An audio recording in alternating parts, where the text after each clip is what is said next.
Je ne fais pas de bruit en arrivant. Je n'ai jamais eu besoin de faire du bruit. Ce sont les humains qui font du bruit quand ils ont peur, quand ils sont pressés, quand ils veulent se prouver qu'ils sont encore vivants.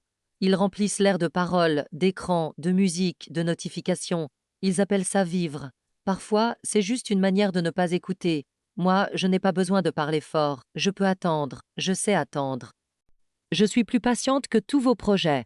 Et pourtant, il y a des soirs où je sens la gravité se poser quelque part comme une main sur l'épaule du monde. Pas une annonce, pas un présage, une densité, une sorte de silence intérieur que personne ne remarque, parce que personne n'a le temps de remarquer. Ce soir-là, elle s'est posée dans un théâtre. Le théâtre s'appelait le Minuit, même si les représentations commençaient à 19h30. C'était un petit théâtre de quartier, dans une rue qui ne se donnait pas en spectacle. Une façade modeste, un néon fatigué, des affiches collées les unes sur les autres, des titres qui s'effaçaient sous la pluie et les doigts des passants.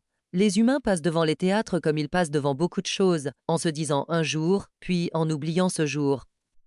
Mireille, elle, ne passait pas. Elle était là. Elle avait 41 ans et un dos qui craquait comme un vieux plancher. Elle connaissait chaque prise électrique, chaque marche qui grince, chaque odeur de poussière chaude quand les projecteurs s'allument. Elle connaissait les acteurs dans leurs éclats et leurs failles, les metteurs en scène dans leurs obsessions, les techniciens dans leur silence. Mireille n'était pas sur scène. Elle n'aimait pas la scène. Elle aimait ce qui permettait à la scène d'exister. Dans sa vie, elle avait souvent été comme ça, la main invisible. Au collège, elle faisait les exposés, mais laissait les autres parler. Au lycée, elle écoutait les chagrins, mais ne racontait jamais le sien. Dans son premier boulot, elle couvrait les retards, réparait les erreurs, sans faire de vagues. Elle avait appris très tôt que la reconnaissance est rare et que la tranquillité, parfois, se paye par un effacement.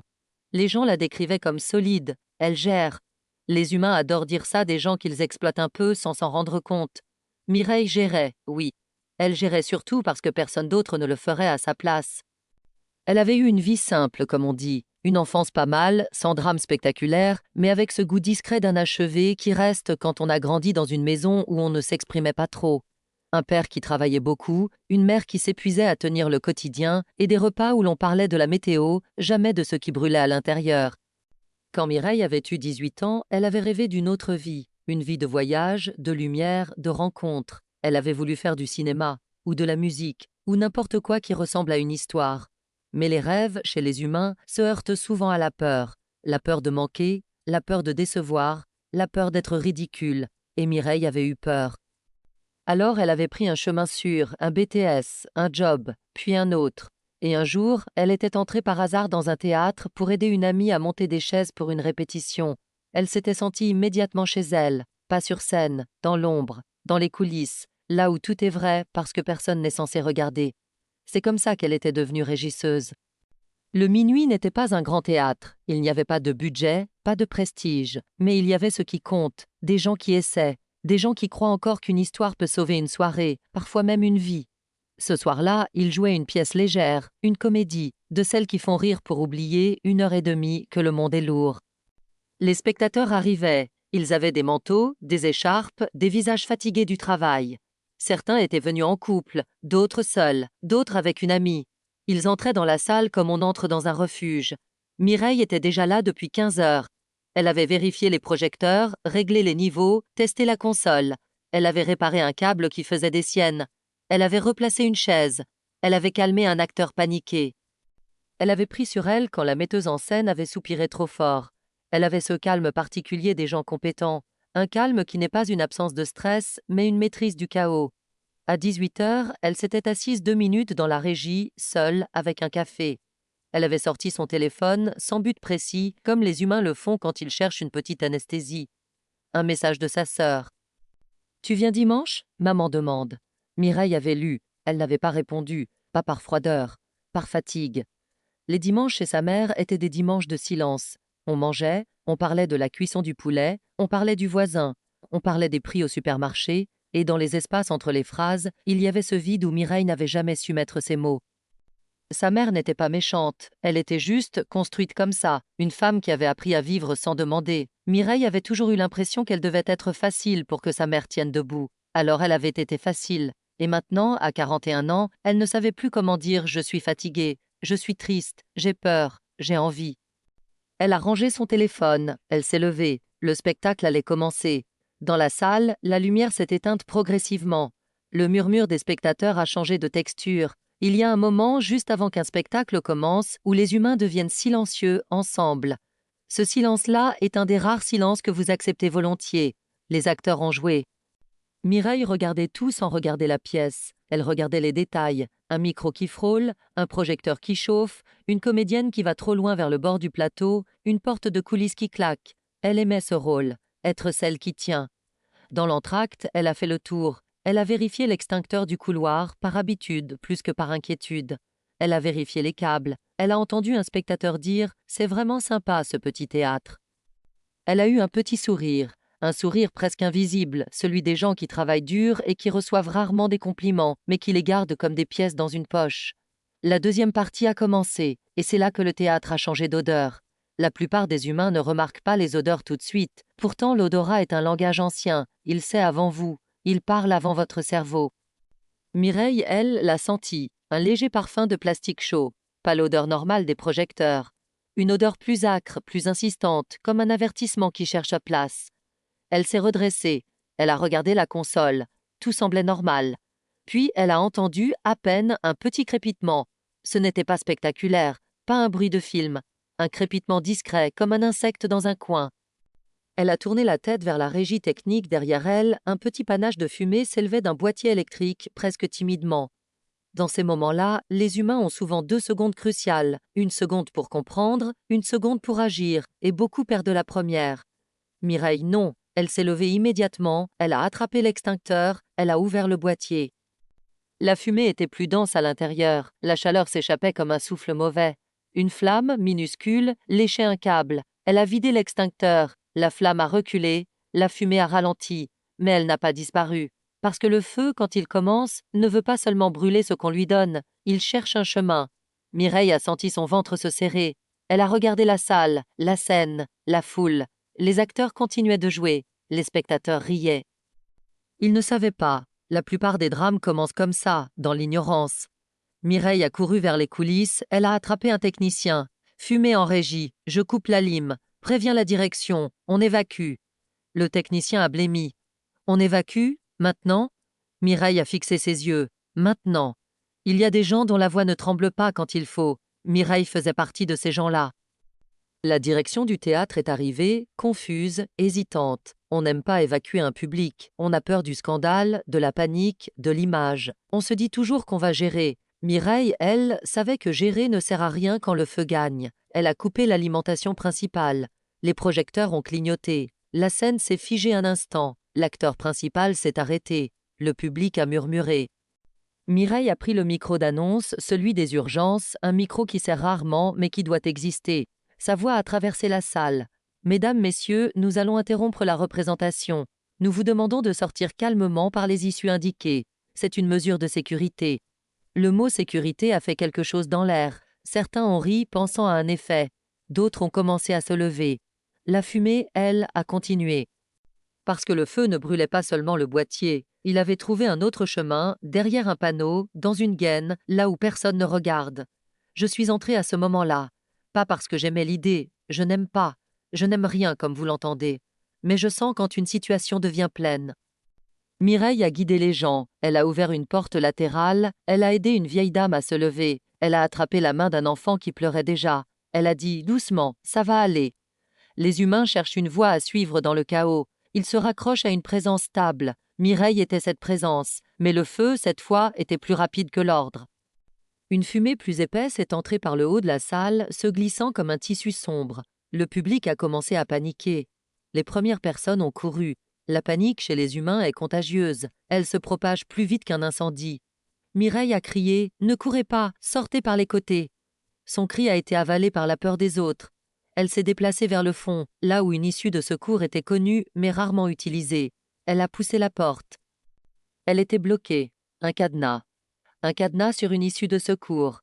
Les humains mettent des cadenas partout quand ils ont peur qu'on vole. Ils oublient que parfois, ce qu'ils protègent ainsi, c'est la mort.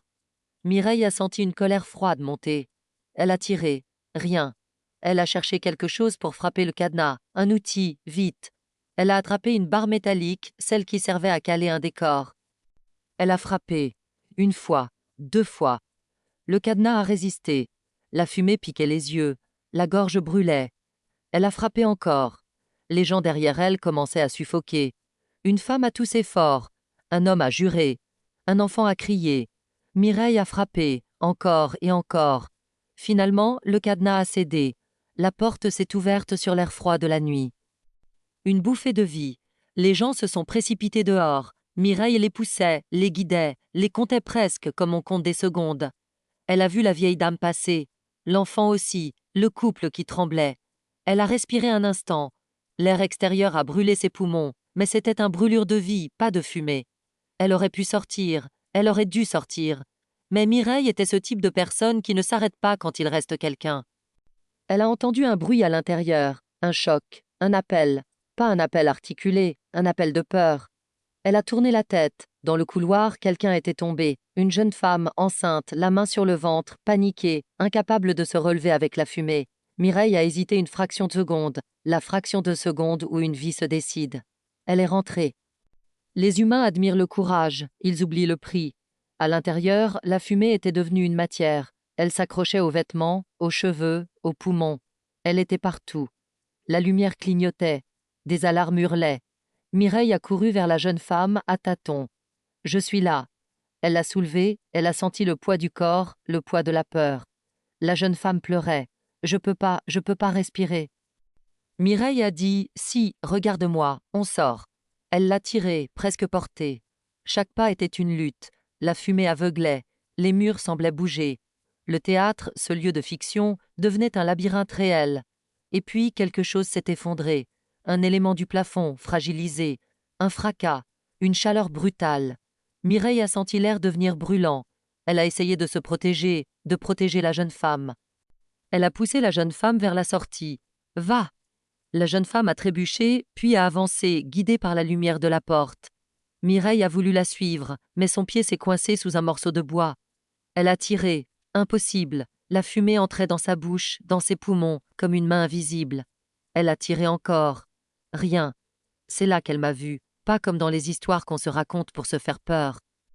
Pas comme une silhouette terrifiante, juste une présence au bord du champ, quelque chose de calme dans le chaos. Elle a compris, elle a eu un réflexe humain, elle a pensé à sa sœur, à sa mère, à ce message jamais envoyé.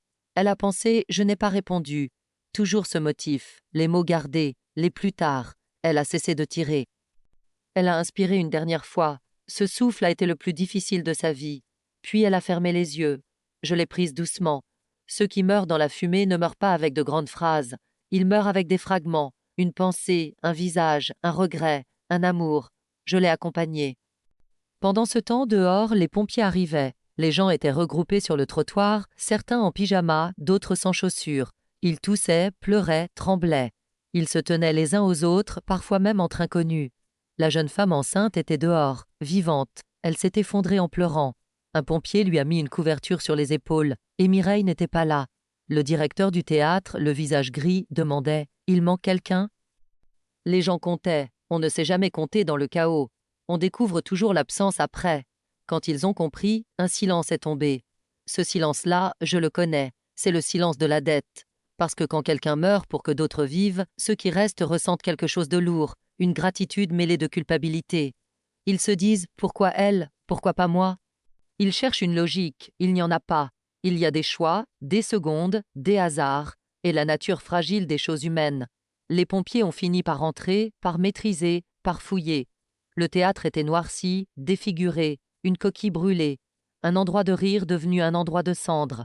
Ils l'ont trouvé plus tard, ils ont annoncé. Les nouvelles se propagent vite quand elles sont tragiques. La sœur de Mireille, Sonia, a reçu l'appel à 22h38.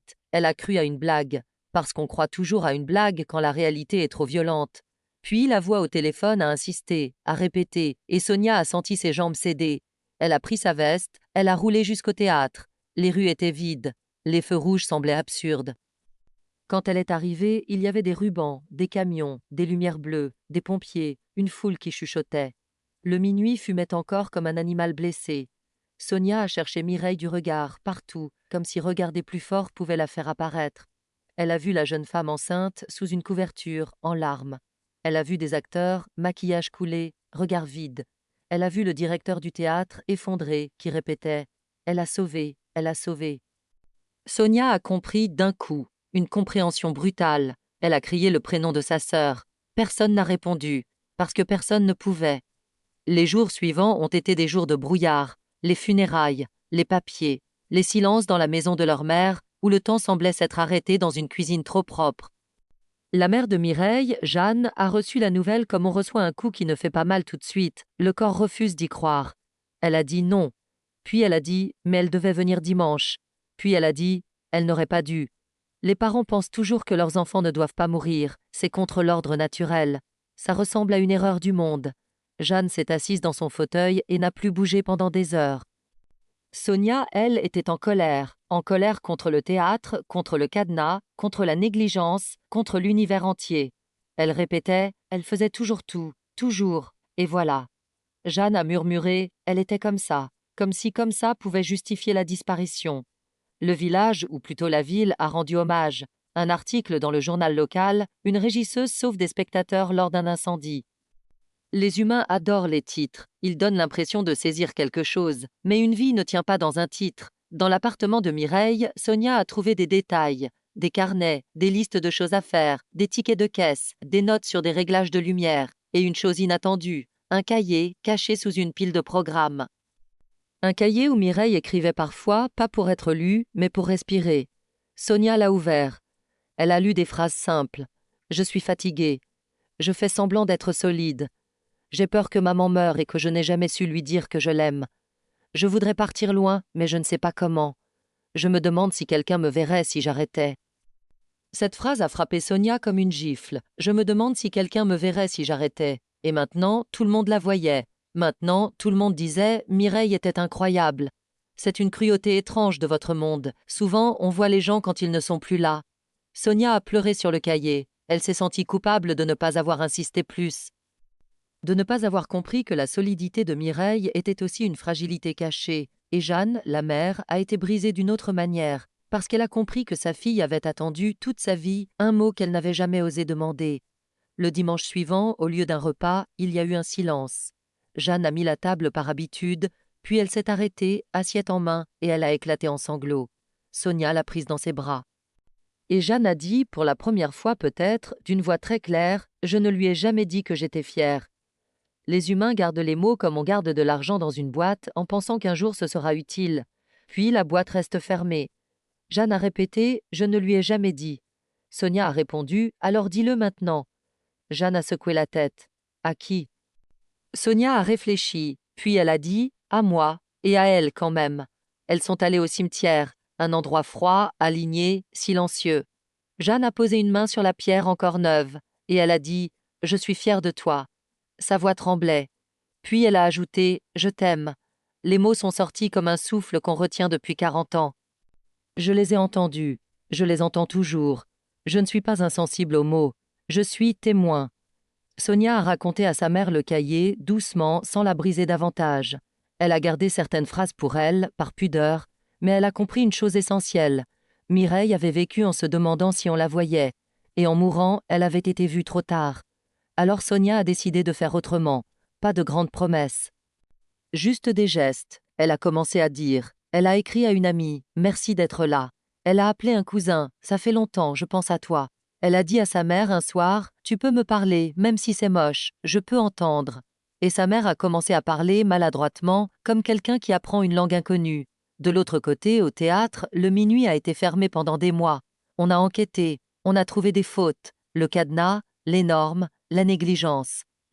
Les humains aiment attribuer la tragédie à une faute précise parce que ça les rassure. Si c'est une faute, on peut l'éviter. Parfois c'est vrai, cette fois c'était vrai, et cela a donné à l'histoire un goût encore plus dur. Mireille n'aurait pas dû mourir. Elle est morte parce que quelqu'un avait eu peur d'un vol, parce que quelqu'un avait voulu sécuriser une porte, parce que l'absurde s'était glissé dans la routine. Mais Mireille, elle, n'avait pas pensé à l'absurde, elle avait pensé aux gens. Elle avait fait ce qu'elle faisait toujours, tenir. Et ce geste, ce choix, cette seconde où elle est rentrée alors qu'elle aurait pu sortir, ce geste a créé une onde qui a changé des vies. La jeune femme enceinte a accouché quelques mois plus tard. Elle a appelé son fils Mirel, un prénom inventé, un compromis entre Mireille et quelque chose de nouveau. Elle a écrit une lettre à Sonia pour lui dire merci, pour lui dire « Je ne pourrai jamais ». Sonia a lu la lettre et pour la première fois, elle a senti que la mort de sa sœur n'était pas seulement une injustice, c'était aussi un passage de lumière, une preuve que Mireille avait existé profondément. Les humains ont besoin de sens, ils le cherchent partout, même dans les ruines. Je ne donne pas de sens. Je laisse les humains le fabriquer avec ce qu'ils ont, leurs souvenirs, leurs gestes, leurs mots. Moi je suis là quand tout s'arrête. Mais je vous regarde aussi quand vous recommencez. Et ce qui m'a frappé dans cette histoire, ce n'est pas seulement le feu, c'est l'habitude de se taire, l'habitude de croire que ça va, l'habitude de croire que les gens solides n'ont pas besoin qu'on les regarde. Mireille avait été solide, et elle avait manqué de mots. Ceux qui restent ont appris douloureusement qu'on ne dit pas les choses importantes quand ce sera plus calme, parce que la vie n'est presque jamais calme. On les dit quand on les sent, même si c'est maladroit, même si ça tremble. Cette histoire n'est pas une morale. Je ne fais pas la morale. C'est un souvenir déposé là. Un théâtre, une fumée, une porte, une seconde, une femme, et des mots qui auraient pu être dits avant. Je reviendrai demain avec une autre histoire, une autre vie, un autre instant où tout bascule, pas pour effrayer, mais pour rappeler doucement que les mots importants ne devraient jamais attendre trop longtemps. Si tu veux continuer à entendre ces pages-là, abonne-toi et reviens me voir demain.